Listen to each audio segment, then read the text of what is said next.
Hello everyone, उम्मीद करता हूँ कि आप सब लोग अच्छे होंगे। तो इस लेक्चर में हम बात करेंगे ट्रिग्नोमेट्रिक फंक्शंस के बारे में। अगर आपने मेरा पिछला लेक्चर ट्रिग्नोमेट्री स्टार्टिंग में नहीं देखा है तो मैं आपसे रिक्वेस्ट करूँगा कि आप वो लेक्चर इस लेक्चर के पहले देखें, बिकॉज कुछ फंडामेंटल क्लियर होने बहुत ज़रूरी हैं थीटा के बारे में और थीटा के यूजेस के बारे में। तो ट्रिग्नोमेट्रिक्स फंक्शंस को समझने के पहले मान लेते हैं कि हमारे पास एक राइट एंगल ट्राइंगल है। लेट्स से ये ट्राइंगल है right angle, that is ABC, जहां पर एंगल C जो है वो राइट एंगल है। ओके, और ये एंगल जो A है इसको हम नाम दे देते हैं थीटा। ठीक है, तो जो थीटा के सामने वाली साइड जो होगी उसको हम बोलेंगे परपेंडिकुलर, और in short it is P। जो थीटा से एडजेसेंट साइड होगी उसको हम बोलेंगे बेस, और जो राइट एंगल के सामने वाली साइड होगी उसको हम बोलेंगे हाइपोटेन्यूज। कुछ लोग हो सकता है कि इसको ऑपोजिट साइड भी बोले, इसको एडजेसेंट साइड भी बोले और इसको हाइपोटेन्यूज बोले, तो सबका अपना अपना अलग अलग कन्वेंशन है। ठीक है, तो अगर ये वाला एंगल थीटा है तो इसके सामने वाली साइड परपेंडिकुलर है, इससे एडजेसेंट वाली साइड B है और राइट एंगल के सामने वाली साइड H है। तो सबसे पहला जो ट्रिग्नोमेट्रिक रेशियो हम डिफाइन करते हैं वो है साइन थीटा। और साइन थीटा क्या है? Sine theta is equals to perpendicular upon hypotenuse. ठीक है, दूसरा ट्रिग्नोमेट्रिक फंक्शन है हमारे पास कॉस थीटा, और कॉस थीटा है बेस अपॉन हाइपोटेन्यूज। एंड तीसरा ट्रिग्नोमेट्रिक फंक्शन है हमारे पास tan theta, and tan theta है परपेंडिकुलर अपॉन बेस। ठीक है, चौथा ट्रिग्नोमेट्रिक फंक्शन जो कि हम डिफाइन करते हैं वो है कॉट थीटा, और कॉट थीटा को हम बोल सकते हैं बेस अपॉन परपेंडिकुलर या फिर 1 upon tan theta. Similarly, fifth trigonometric function that we define is sec theta, and sec theta is hypotenuse upon base। और जो सिक्स्थ ट्रिग्नोमेट्रिक फंक्शन हम डिफाइन करते हैं वो है cosec theta. cosec theta equals to hypotenuse upon perpendicular. ठीक है, याद रखिए कि परपेंडिकुलर जो है वो थीटा के सामने वाली साइड है। तो अगर सपोज करिए मैं इस एंगल को अल्फा बोलूंगा, so sine alpha will be equals to B upon H। ठीक है, because if I take this angle as alpha तो उसके सामने वाली साइड हमारी परपेंडिकुलर हो जाएगी। ठीक है, आई थिंक ये चीज हमें क्लियर हो गई है। अब इसके आगे बात करते हैं यूनिट सर्किल के बारे में। तो यूनिट सर्किल से क्या होगा कि हमें ट्रिग्नोमेट्रिक फंक्शंस के बारे में और क्लैरिटी मिलेगी कि साइन थीटा और कॉस थीटा या tan थीटा, इन सारे फंक्शंस का बिहेवियर क्या होता है। ठीक है, तो मान लेते हैं कि ये अपने पास कोऑर्डिनेट सिस्टम है, रेक्टेंगुलर कोऑर्डिनेट सिस्टम, इसके बारे में आपको ज़रूर मालूम होगा। और मान लेते हैं ये एक सर्किल है जिसकी रेडियस 1 यूनिट है और इसका सेंटर जो है वो ओरिजिन है।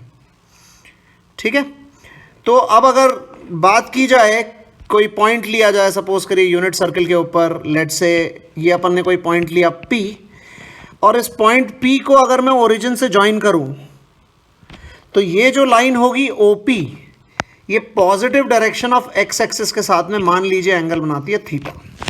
ठीक है, अच्छा एक बात और मैं यहाँ पे कवर करना चाहूँगा कि अगर हम थीटा को एंटी क्लॉकवाइज डायरेक्शन में मेजर कर रहे हैं तो थीटा जो है वो पॉजिटिव काउंट किया जाएगा।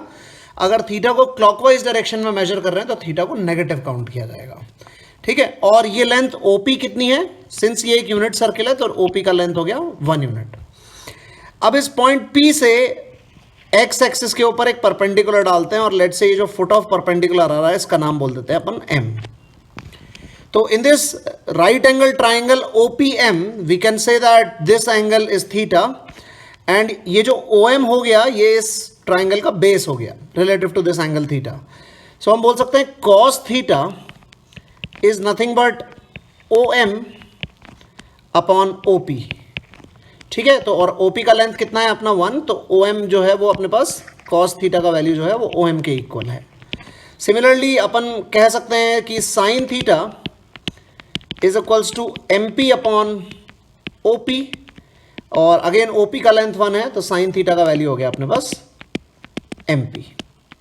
ठीक है, अब अगर इस पॉइंट P के कोऑर्डिनेट की बात करें तो मैं बोल सकता हूं कि P पॉइंट का x कोऑर्डिनेट और M पॉइंट का x कोऑर्डिनेट सेम होगा।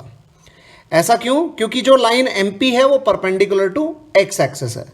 तो P पॉइंट का जो x कोऑर्डिनेट हो गया वो हो गया cos थीटा, और सिमिलरली अगर P से अपन y एक्सिस पे परपेंडिकुलर डालें, लेट से ये पॉइंट आएगा N, तो N पॉइंट का y कोऑर्डिनेट और P पॉइंट का y कोऑर्डिनेट सेम होगा और लेंथ ON और MP are same because this is nothing but rectangle. So जो P पॉइंट का y कोऑर्डिनेट होगा वो होगा साइन थीटा. ठीक है, इतनी बात हमको समझ में आनी चाहिए कि अगर OP जो है वो x एक्सिस के साथ में थीटा एंगल बना रहा है, यूनिट सर्किल पे है P, तो P पॉइंट के कोऑर्डिनेट जो होंगे वो होंगे cos theta comma sign theta. ठीक है, अब इसके बारे में अपन कुछ रिजल्ट लिखेंगे. तो पहला रिजल्ट अपन ये कह सकते हैं कि अगर थीटा का वैल्यू 0 से π/2 के बीच में है, इसका मतलब पॉइंट P जो है वो पॉइंट A से पॉइंट B के बीच में है, तो x coordinate of P and y coordinate of P जो होंगे वो दोनों पॉजिटिव होंगे.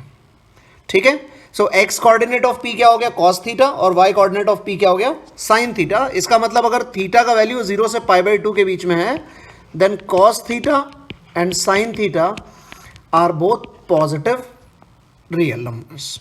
ओके, ये बात हमको ध्यान रखने की जरूरत है. दूसरी चीज हम जो कह सकते हैं इसके अंदर, that if theta belongs from 0 to π/2, अगर थीटा हमारा फर्स्ट क्वाड्रेंट के अंदर है या फिर पॉइंट P जो है वो A से B के बीच में कहीं पे है, तो जो वैल्यू ऑफ OM है वो थीटा के बढ़ने के साथ में घट रही है.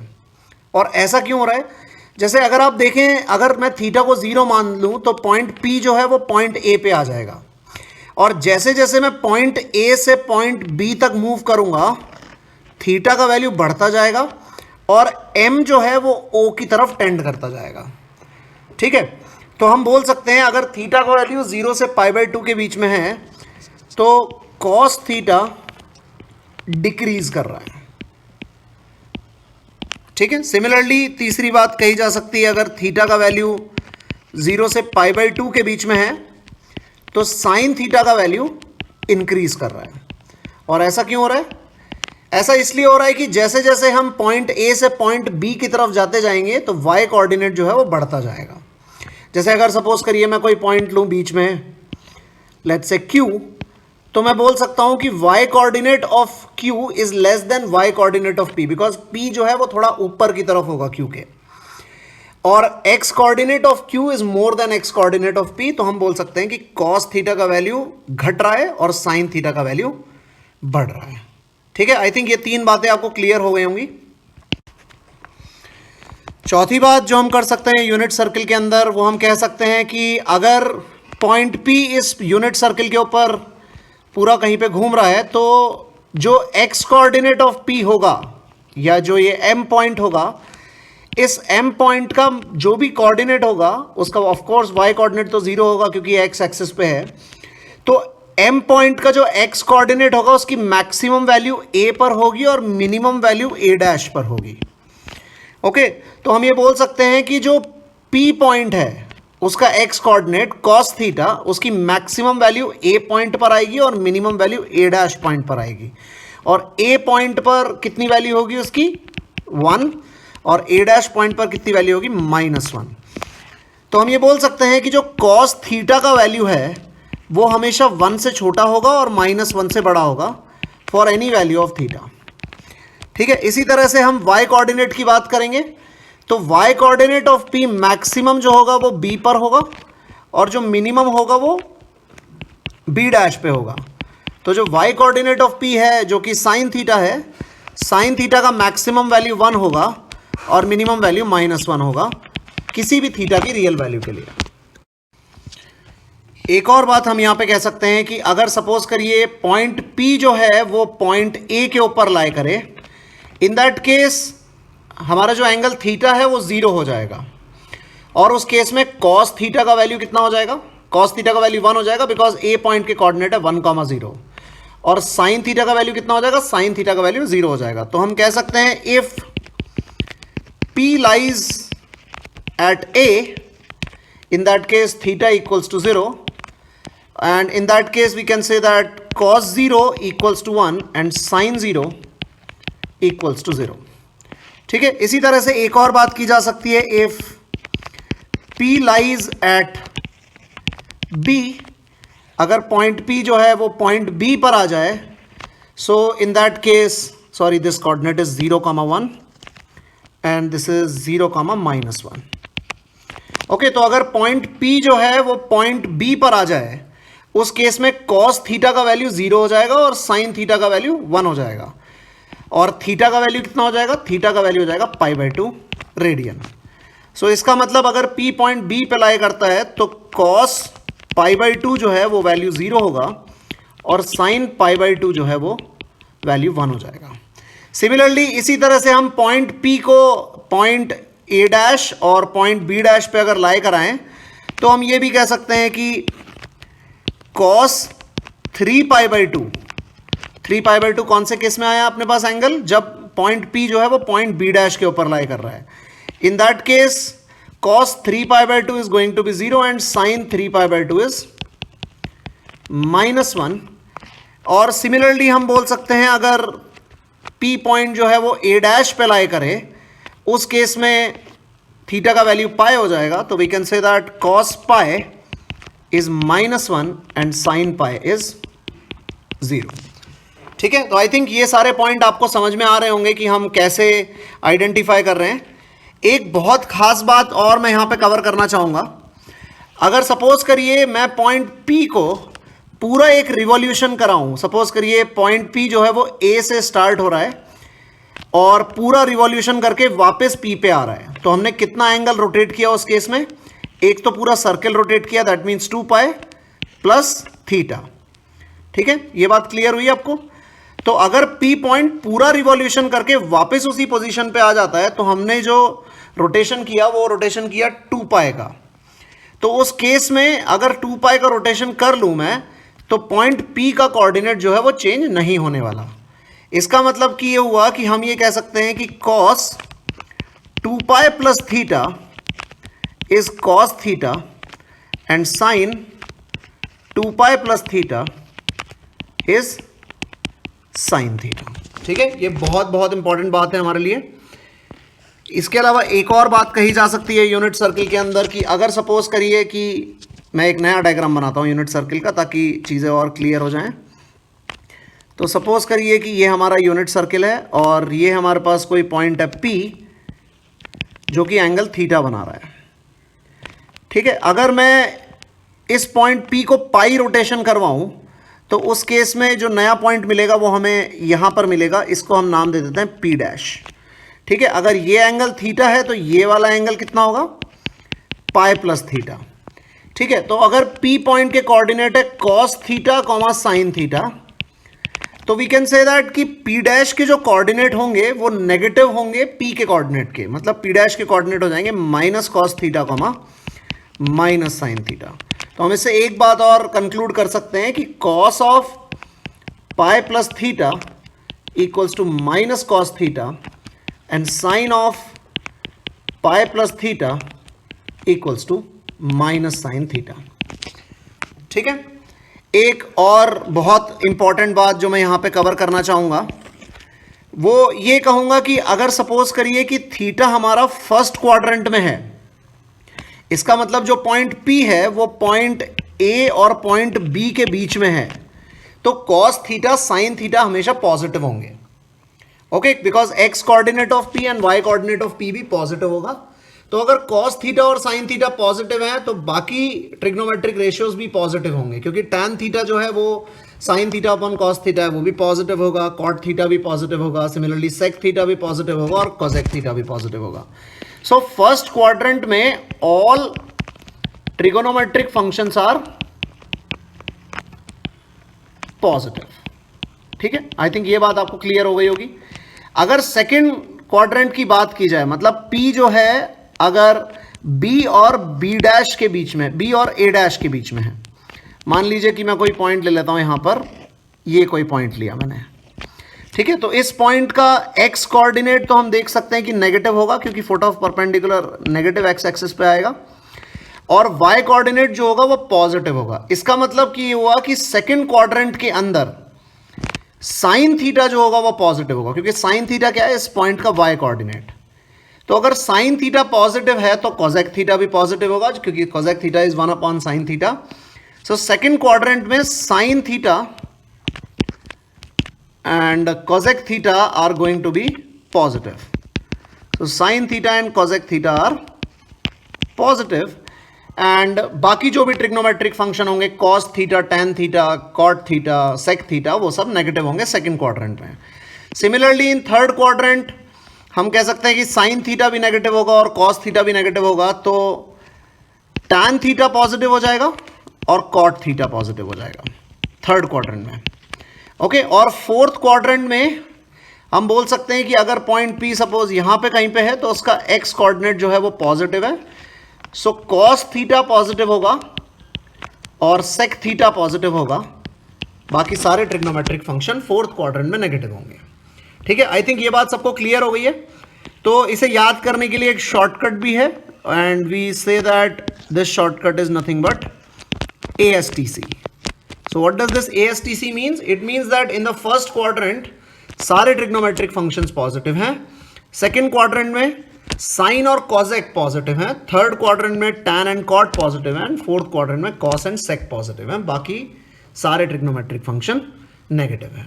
ठीक है, तो आई थिंक ये बात आपको क्लियर हो गई. एक चीज यहाँ पे ध्यान रखिएगा कि जो कोऑर्डिनेट ऑफ बी है वो 0,1 है, हम कोऑर्डिनेट ऑफ बी डैश जो है वो 0,-1 है. ठीक है, आगे बढ़ते हैं. इसके बाद एक चीज हमें और जाननी बहुत जरूरी है about trigonometric functions is trigonometric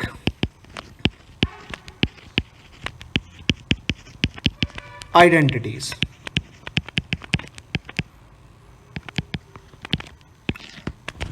ठीक है, तो मान लेते हैं कि ये हमारे पास एक राइट एंगल ट्राइंगल है और इस ट्राइंगल का हम नाम रख देंगे ABC,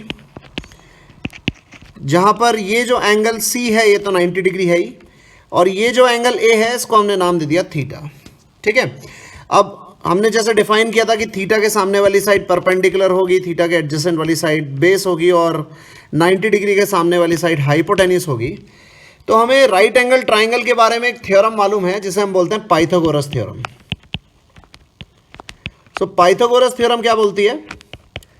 पाइथागोरस थ्योरम बोलती है कि in a right angle triangle hypotenuse square is equals to perpendicular square plus base square. ठीक है, अब मान लीजिए ये अपनी इक्वेशन नंबर 1 है.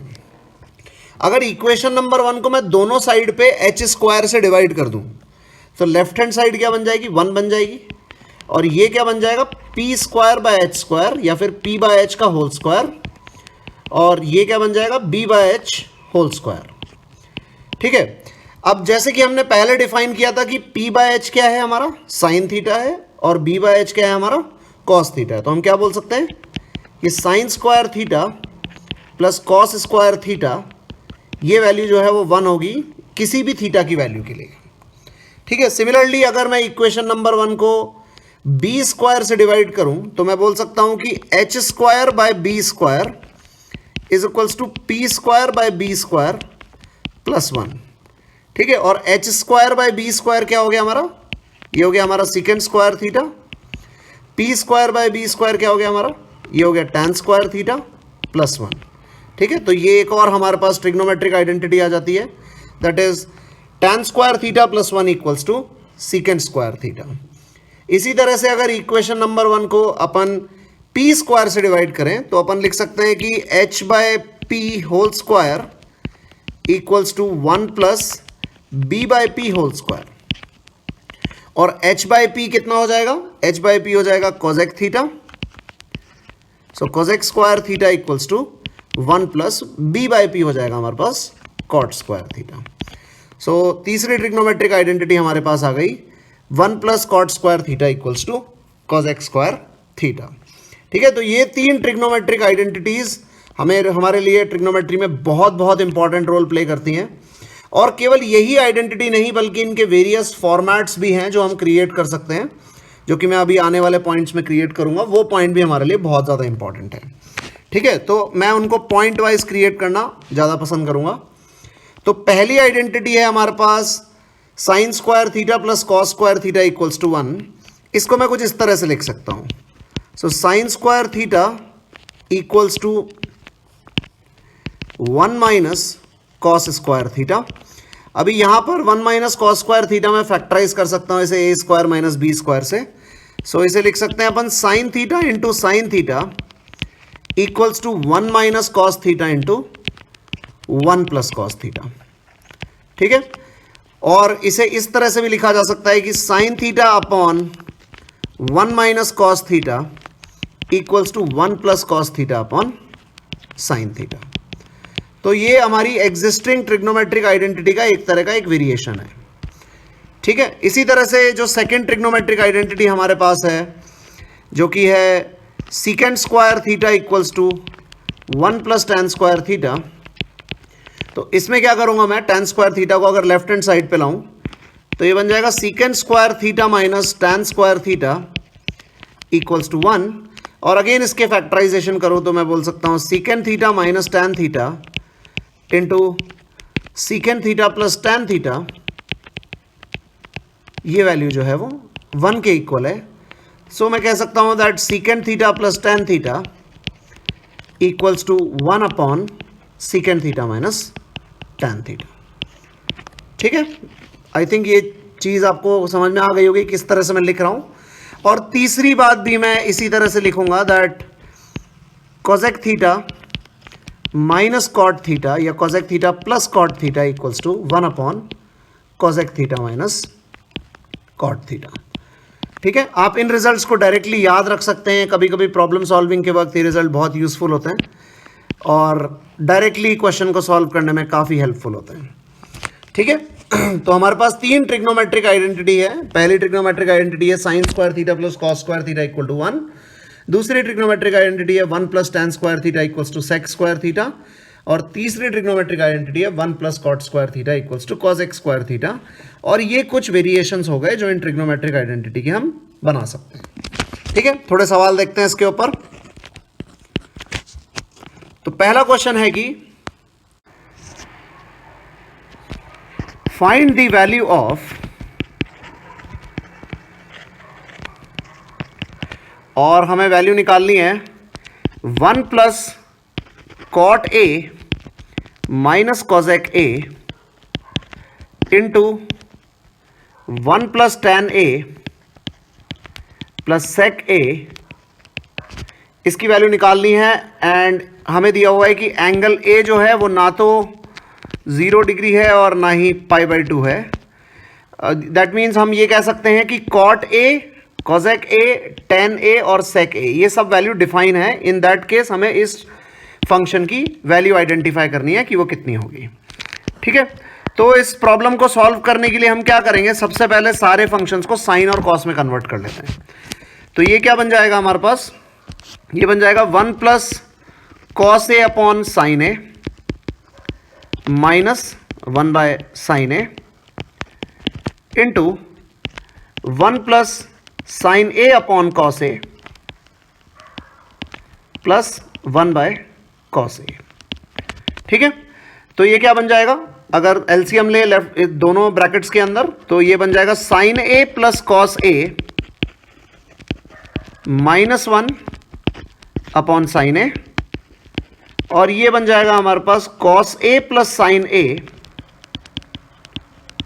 Plus 1 upon cos A. ठीक है, तो आई थिंक यहां तक तो बात पूरी क्लियर हो गई होगी। अब देखिए, अगर आप क्लियरली इसके अंदर ऑब्जर्व करें तो अगर मैं साइन ए प्लस कॉस ए को एक एक्स की तरह देखूं तो ये लिखा हुआ है एक्स माइनस 1, और यहां पर ये कॉस ए प्लस साइन ए को वापस से एक्स की तरह देखूं तो ये लिखा हुआ है एक्स प्लस 1। तो x minus 1 into X plus 1 कितना हो जाएगा, वो हो जाएगा अपने पास एक्स स्क्वायर माइनस 1। और एक्स स्क्वायर क्या है, sine A plus cos A whole square minus 1 upon sine A into cos A.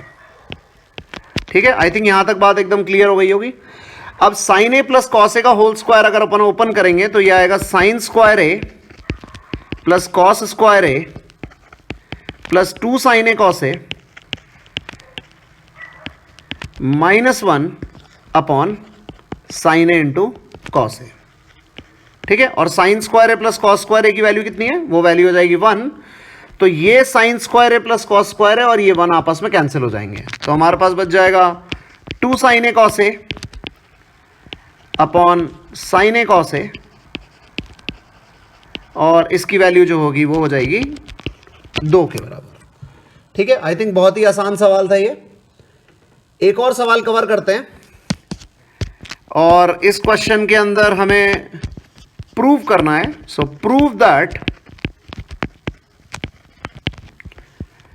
1 upon secant square A minus cos square A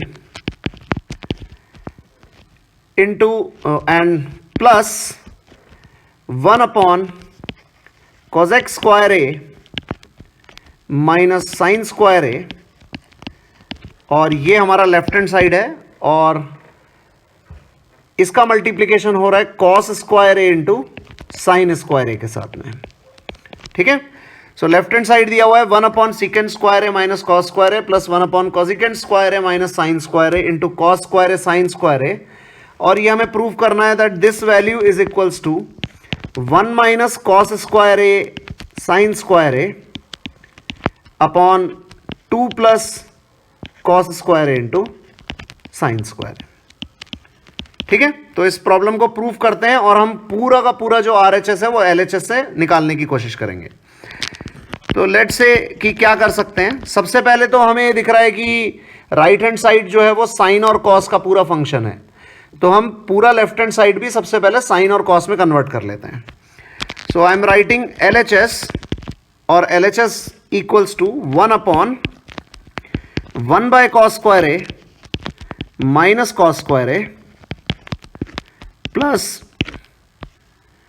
1 by sine square A minus sine square A, और ये multiply हो रहा है हमारा cos square A into sine square A से। ठीक है, I think ये स्टेप तो बड़ा ही आसान है। अब यहां पर अगर एलसीएम लेंगे तो ये बन जाएगा cos square A upon 1 minus cos raise to 4 of A plus sine square A upon 1 minus sine raise to 4 of A into cos square A into sine square ए। ठीक है, आई थिंक ये वाला step भी आसान रहा होगा। अब क्या करते हैं, यहां पर अपन फॉर्मूला लगाएंगे ए स्क्वायर माइनस बी स्क्वायर का, और यहां पर भी फॉर्मूला लगाएंगे ए स्क्वायर माइनस बी स्क्वायर का। तो ये बन जाएगा हमारे पास cos square A upon 1 minus cos square A into 1 plus cos square A plus sine square A upon 1 minus sine square A into 1 plus sine square A, और ये पूरी चीज जो है वो मल्टीप्लाई हो रही है cos square A into sine square A से। ठीक है, अब इसे फर्दर सिंप्लीफाई करते हैं, और फर्दर सिंप्लीफिकेशन में अपन देख सकते हैं कि 1 माइनस कॉस स्क्वायर ए क्या हो जाएगा साइन स्क्वायर ए, और 1 माइनस साइन स्क्वायर ए क्या हो जाएगा कॉस स्क्वायर ए। तो ये बन जाएगा cos square A upon sine square A into 1 plus cos square ए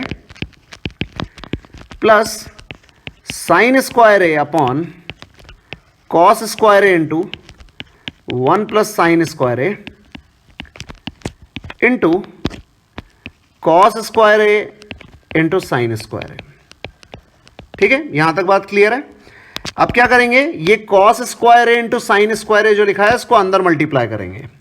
तो अगर इसको मल्टीप्लाई करें अपन दोनों पार्ट के अंदर, इस पार्ट और इस पार्ट में, तो ये वाला पार्ट बन जाएगा हमारे पास cos raise to 4 of A into sine square A upon sine square A into 1 plus cos square A plus sine raise to 4 of A into cos square A upon cos square A into 1 plus sine square ए। ठीक है, ये हमारा LHS चल रहा है। तो आप देख सकते हैं कि ये साइन स्क्वायर है तो कैंसिल हो जाएगा, और यहां पर भी ये कॉस स्क्वायर है कैंसिल हो जाएगा। तो क्या बच जाएगा हमारे पास बच जाएगा cos raise to 4 of A upon 1 plus cos square A plus sine raise to 4 of A upon 1 plus sine square ए। ठीक है, अब अगर वापस से अगर अपन RHS देखें तो RHS में केवल एक ही टर्म है हमारे पास, तो हम प्रेफर करेंगे यहाँ पर कि दोनों का एलसीएम ले लिया जाए। तो अगर दोनों का एलसीएम लेंगे तो क्या बचेगा, तो डिनोमिनेटर में आ जाएगा 1 प्लस कॉस स्क्वायर ए इंटू 1 प्लस साइन स्क्वायर ए। ठीक है, और न्यूमरेटर क्या बन जाएगा, न्यूमरेटर बन जाएगा cos 4a into 1 plus sine square A plus sine raise to 4 of A into 1 plus cos square ए। ठीक है, तो अब इसे और फर्दर सिंप्लीफाई करते हैं। तो न्यूमरेटर में बन जाएगा cos raise to 4 of A plus sine square A into cos raise to 4 of A plus sine raise to 4 of A plus sine raise to 4 of A into cos square ए। ठीक है, और denominator में इन दोनों का multiplication करेंगे तो हमारे पास बनेगा 1 plus cos square A plus sine square A plus sine square A into cos square ए। ठीक है, और ये जो cos square A plus sine square ए ये वापस से 1 बन जाएगा। तो डिनोमिनेटर तो हमको बनता हुआ दिख रहा है 2 प्लस साइन स्क्वायर ए इंटू कॉस स्क्वायर ए, जो कि हमारे राइट हैंड साइड का डिनोमिनेटर है। ठीक है, अब न्यूमरेटर को सिंप्लीफाई करते हैं। तो न्यूमरेटर को सिंप्लीफाई करने के लिए क्या करेंगे कि ये कॉस रेज टू 4 ऑफ ए और ये साइन रेज टू 4 ऑफ ए को साथ में लेंगे, और ये जो बची हुई दो टर्म है sine square A into cos raise to 4 of A and sine raise to 4 of A into cos square A, इन दोनों को साथ में लेते हैं। ठीक है, तो न्यूमरेटर बनेगा हमारे पास cos raise to 4 of A plus sine raise to 4 of A plus sine square A into cos raise to 4 of A plus sine raise to 4 of A into cos square A, और denominator में हमारे पास बन जाएगा 2 plus sine square into cos square ए। ठीक है, अब देखिए यहां पर जो है हम थोड़ी सी एक टेक्निक यूज करने वाले हैं। Cos raise to 4 of A क्या है, कॉस स्क्वायर ए का whole square, and sine raise to 4 of A क्या है, साइन स्क्वायर ए का होल स्क्वायर। तो ये कुछ इस तरह से लिखा हुआ है कि ए स्क्वायर प्लस बी स्क्वायर लिखा हुआ है हमारे पास, जहां पर ए क्या है, ए है कॉस स्क्वायर है, और बी क्या है, बी है साइन स्क्वायर है। तो हम ये जो A square plus B square लिखा हुआ है इसको हम लिखने वाले हैं A plus B whole square minus 2ab। तो ए क्या हो जाएगा, cos square A plus sine square A whole square minus 2ab हो जाएगा 2 साइन स्क्वायर ए इंटू कॉस स्क्वायर ए। ठीक है, और जो बची हुई जो दो टर्म्स हैं हमारे पास, इन दोनों टर्म्स में अगर हम साइन स्क्वायर ए इंटू कॉस स्क्वायर ए कॉमन ले लें तो क्या बच जाएगा, हमारे पास बच जाएगा cos square A plus sine square A. और डिनोमिनेटर तो हमको और फर्दर सिंप्लीफाई करना नहीं है क्योंकि राइट हैंड साइड का डिनोमिनेटर यही है। तो ये बन जाएगा 2 प्लस साइन स्क्वायर ए इंटू कॉस स्क्वायर ए।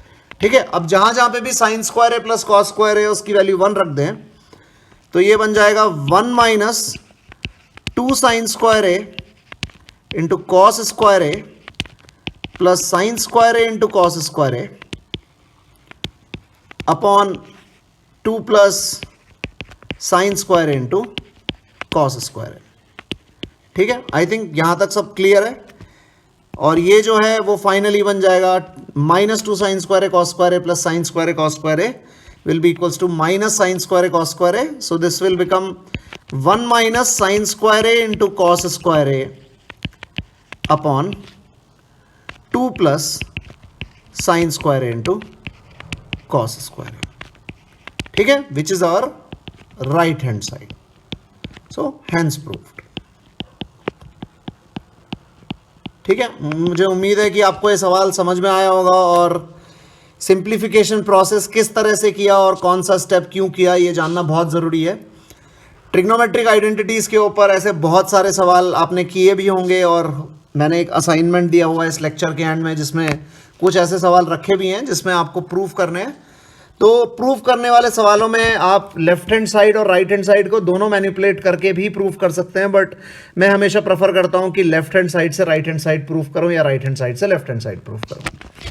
ठीक है, अब आगे बढ़ते हैं, दो और आइडेंटिटी देखते हैं जो कि हमारी इन्हीं ट्रिग्नोमेट्रिक आइडेंटिटी से डिराइव हो रही हैं और बहुत ही यूज़फुल आइडेंटिटीज़ है प्रॉब्लम सॉल्विंग के लिए।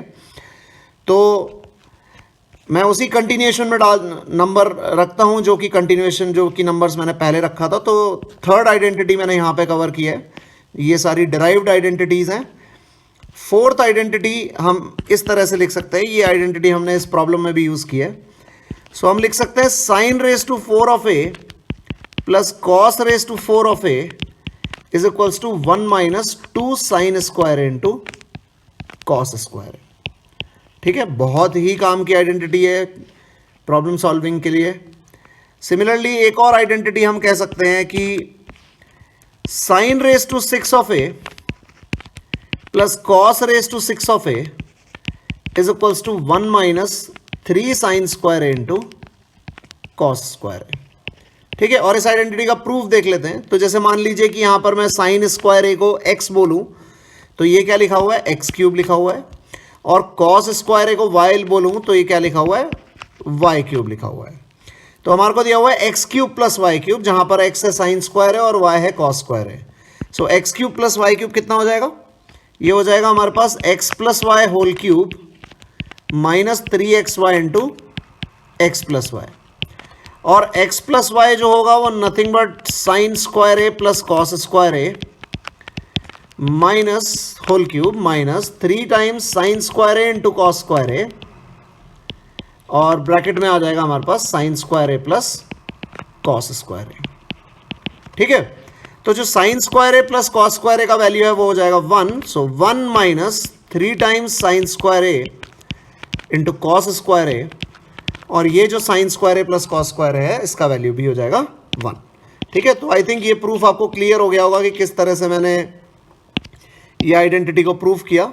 याद रखना चाहिए, बहुत यूज़फुल आइडेंटिटी है प्रॉब्लम सॉल्विंग के लिए, बहुत ही यूज़फुल है। ठीक है, अब आगे बढ़ते हैं ट्रिग्नोमेट्री के अगले पार्ट के अंदर, जहां पर हम देखेंगे values of trigonometric functions for some specific values of theta.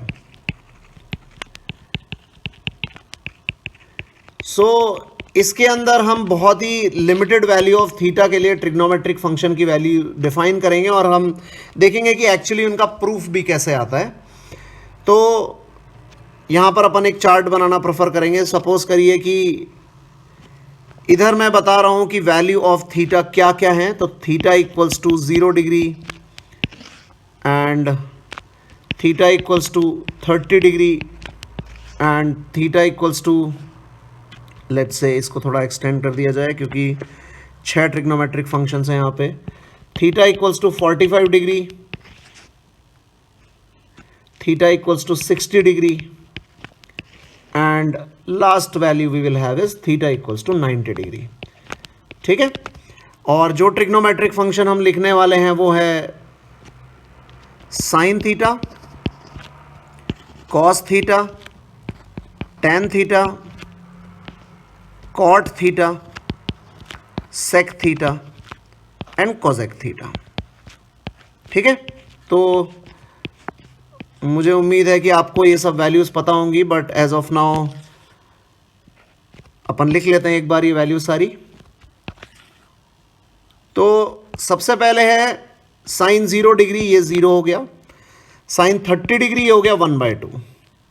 Sign 45 degree is 1/√2।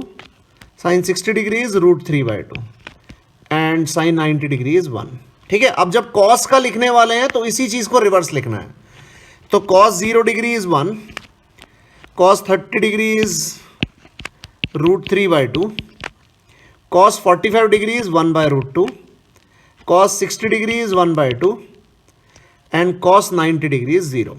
ठीक है, अब जब tan की बात करेंगे तो वो हो जाएगा sign theta upon cos theta. So sine 0 tan 0 degree is 0, tan 30 degree is 1/√3, tan 45 degree is 1, tan 60 degree is √3 and tan 90 degree is 1/0। 1/0 क्या होता है वो अपन डिफाइन कर सकते हैं, या तो इन्फिनिटी या फिर अपन बोल सकते हैं कि वो नॉट डिफाइन है।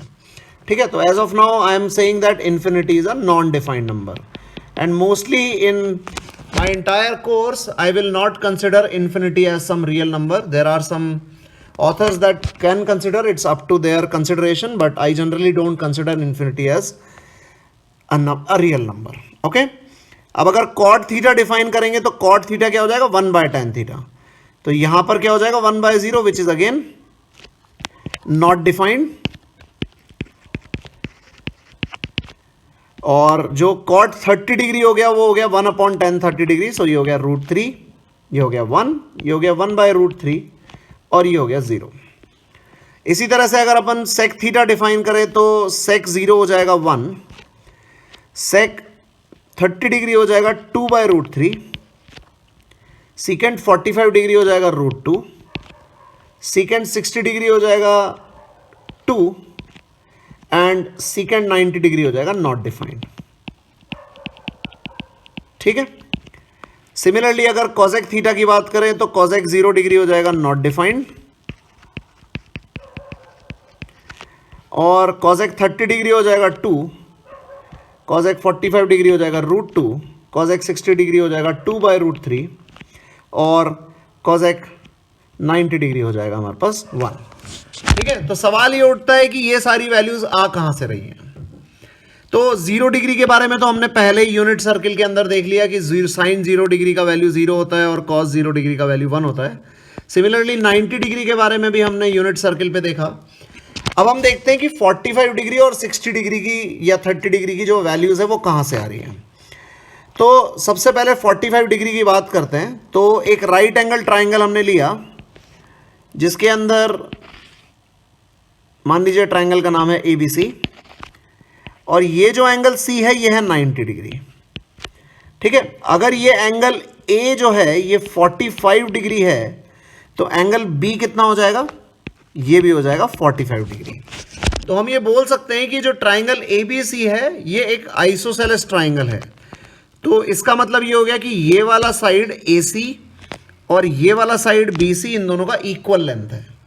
तो अगर मान लीजिए कि ये लेंथ L है और ये लेंथ भी L है, तो ये जो लेंथ AB हो जाएगा वो हो जाएगा √2L।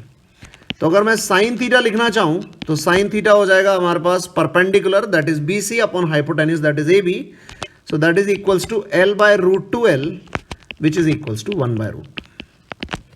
ठीक है, आई थिंक ये बात क्लियर हो गई होगी कि साइन 45 डिग्री की वैल्यू कैसे आ रही है। सो इस यहाँ पर मैं थीटा को रिप्लेस करूंगा 45 डिग्री से।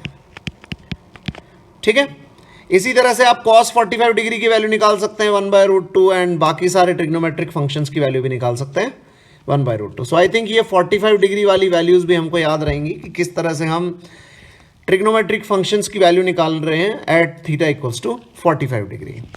अब बात करते हैं दूसरे केस की, जब हमारे पास मान लीजिए कि ये एक ट्राइंगल है जिसके अंदर एक एंगल हमारे पास है 90 डिग्री ऑफ कोर्स, मान लीजिए अगेन ट्राइंगल का नाम हमने ABC रखा, और ये वाला जो एंगल है ये एंगल है 30 डिग्री। ठीक है, और ये वाला जो एंगल है ये एंगल है 60 डिग्री। ठीक है, तो हमें साइन 30 डिग्री का वैल्यू निकालना है। तो हम क्या करेंगे, मान लेते हैं कि ये वाला जो लेंथ है ये है L1, ये वाला जो लेंथ है ये है L2। ठीक है, और ये वाला लेंथ तो हमको पता ही है क्या हो जाएगा, ये हो जाएगा √L1² प्लस L2²। अब क्या करते हैं, अब हम B पॉइंट की इस लाइन AC के अंदर इमेज देखते हैं। तो मैंने क्या किया, इसको एक्सटेंड किया, कितना लेंथ एक्सटेंड किया, जितना लेंथ L2 का है, और इसको इस पॉइंट से मिला दिया।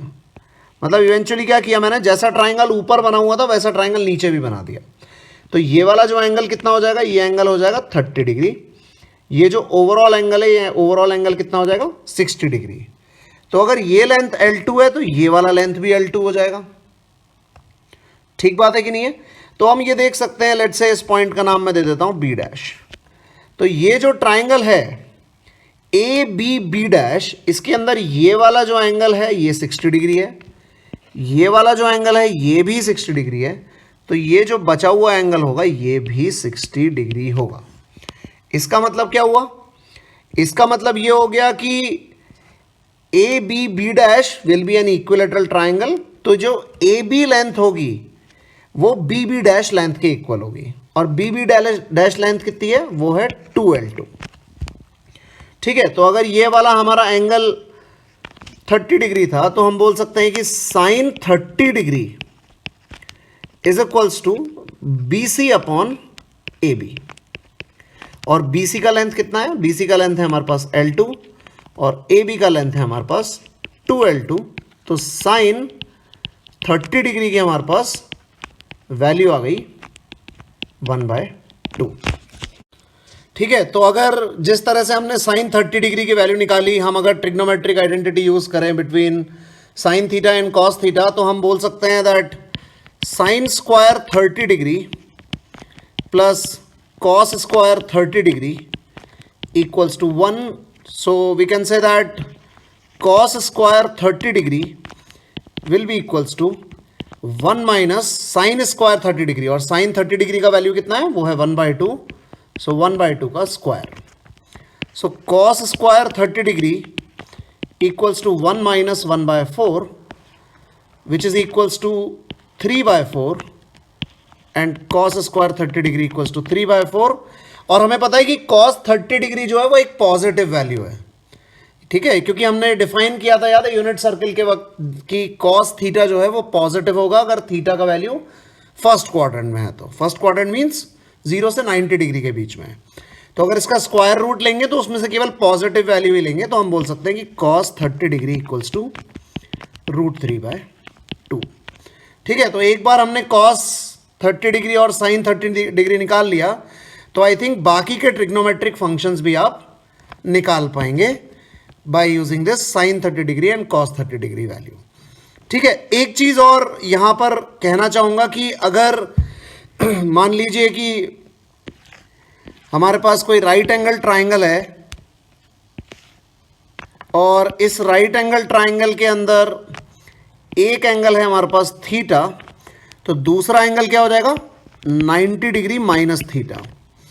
तो अगर मान लीजिए कि ये परपेंडिकुलर है, ये बेस है और ये हाइपोटेन्यूस है, और मैं इस एंगल के लिए एंगल ए जो है जो कि थीटा वैल्यू का है, अगर साइन थीटा लिखना चाहूं तो साइन थीटा क्या हो जाएगा, वो हो जाएगा परपेंडिकुलर अपॉन हाइपोटेन्यूस। ठीक है, और अगर मैं इस 90 माइनस थीटा के लिए बात करूं तो 90 माइनस थीटा के लिए क्या हो जाएगा, परपेंडिकुलर क्या है, बी है, और बेस क्या है, पी। तो अगर मैं cos 90 माइनस थीटा लिखूं तो वो क्या हो जाएगा, वो हो जाएगा P/H, और P/H क्या है, साइन थीटा। तो हम कह सकते हैं कि cos 90 minus theta equals to sine theta. ठीक है, सो जो cos 90 माइनस 30 डिग्री का जो वैल्यू होगा वो साइन 30 डिग्री के बराबर होगा। That means cos 60 degree equals to 1/2। ठीक है, और सिमिलरली हम बोल सकते हैं साइन 60 डिग्री इक्वल्स टू √3/2। ठीक है, तो आई थिंक ये सारे पॉइंट्स आपको क्लियर हो गए होंगे कि किस तरह से मैंने साइन 30 और cos 30 और साइन 60 और cos 60 का वैल्यू आइडेंटिफाई किया। ठीक है, अब एक बहुत अच्छा क्वेश्चन लेते हैं इसके ऊपर, बहुत ही यूजफुल प्रॉब्लम हो सकता है जेई मेंस के लिए। सो क्वेश्चन में हमसे पूछा है कि फाइंड द वैल्यू ऑफ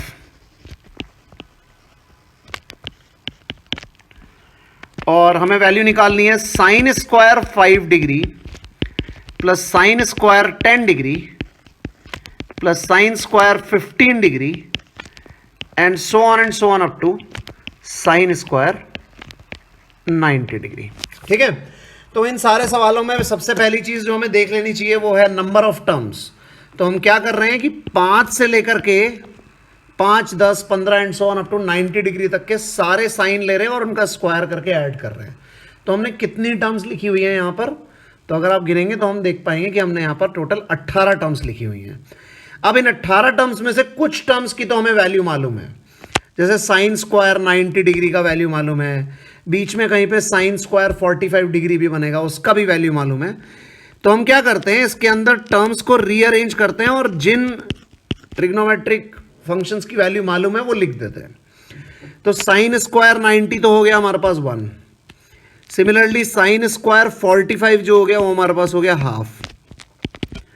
ठीक है, अब क्या करते हैं, बाकी जो बचे हुए हैं, जैसे साइन स्क्वायर 5 डिग्री है, उसको मैं साइन स्क्वायर 85 डिग्री के साथ में क्लब करने वाला हूं।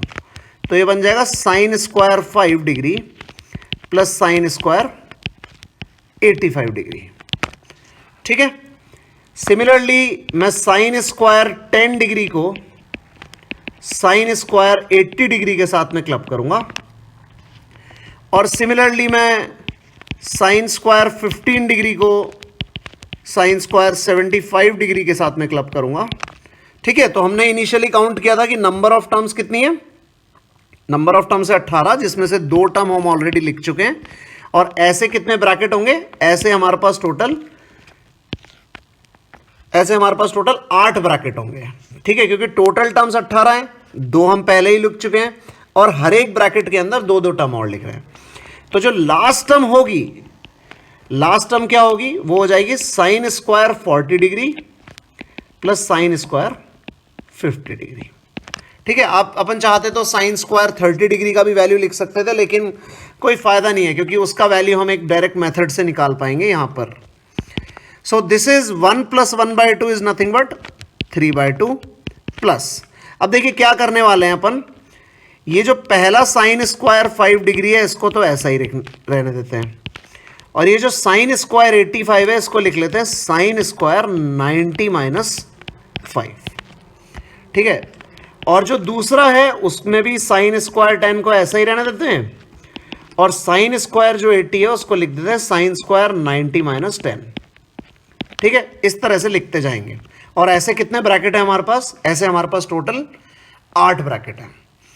ठीक है, तो ये बन जाएगा हमारे पास 3/2 प्लस साइन स्क्वायर 5 डिग्री को ऐसे ही रहने देंगे, और साइन 90 माइनस थीटा, ये भी हमने ऊपर डिराइव किया, साइन 90 माइनस थीटा क्या होगा, कॉस थीटा, या कॉस 90 माइनस थीटा क्या होगा, साइन थीटा। तो जो साइन 90 माइनस 5 डिग्री है उसको हम लिख लेंगे कॉस स्क्वायर 5 डिग्री। इसी तरह से यहां पर बन जाएगा sign square 10 plus cos square 10, और इसी तरह से हर ब्रैकेट में बनता जाएगा। और ऐसे कितने ब्रैकेट है हमारे पास, ऐसे टोटल 8 ब्रैकेट है। तो ये बन जाएगा 3/2 plus sine square theta plus cos square theta कितना हो जाएगा 1, again sine square theta plus cos square theta कितना हो जाएगा 1। ऐसे कितनी बार लिखेंगे हम, टोटल 8 टाइम्स। ठीक है यहां तक बात। तो ये कितना आ जाएगा 3/2 प्लस 8, और इसकी वैल्यू कितनी हो जाएगी, इसकी वैल्यू हो जाएगी 19/2। ठीक है, तो ये जो वैल्यू दी हुई है हमको sine square 5 plus sine square 10 degree and so on up to sine square 90 degree, इसकी वैल्यू कितनी हो गई हमारे पास 19/2। ठीक है, तो मेरे हिसाब से ये सारी चीज़ें अंडरस्टैंडेबल है और आप ये सारी चीज़ें समझ में आ गई हैं। अगर कोई दिक्कत है तो आप कमेंट सेक्शन में बता सकते हैं। तो इस लेक्चर को यहीं ख़त्म करते हैं, और अगले लेक्चर में हम देखेंगे कि ट्रिग्नोमेट्री अलाइड एंगल्स किस तरह से डिफाइन करते हैं, और अलाइड एंगल्स एक्चुअली होते क्या हैं, और रूल्स क्या हैं अलाइड एंगल सिंप्लीफाई करने के। ठीक है, तो इस लेक्चर को यहीं ख़त्म करते हैं। Thank you very much. मुझे उम्मीद है कि आपको ये लेक्चर अच्छे से समझ में आ पाएगा। कमेंट में ज़रूर बताइए। Thank you.